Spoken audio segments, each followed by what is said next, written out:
bienvenido a otro episodio de Chef Podcast. Aquí estamos aprovechando que estamos en el campo, en verano, y que está el clima frío, para caer en junta. Vamos a hacer una fogatita para hacer unos marshmallows, estilo norteamericano, como lo dicen por ahí, estilo camping, para pues disfrutar con los nenes un ratito, algo bien distinto que hemos hecho, podemos hacer, que se hacen normalmente los camping, pero ahora mismo no estamos acampando literalmente en la casa de mi suegro, acá en la Junta, y pues una actividad que se puede hacer en verano, buscar unas leñitas,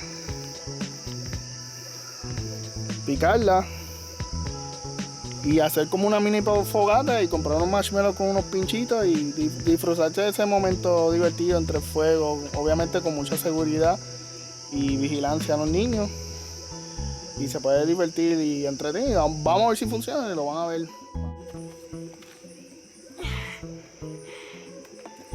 Papi, hoy vamos a hacer... ¡Dios! Está lleno de agua.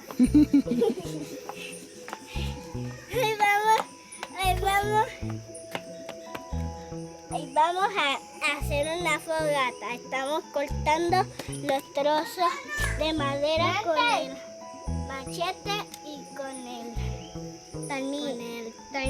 martillo De hierro, por que eso es bien papá grande. pone que papá pone aquí. Vamos a enseñarle, toma.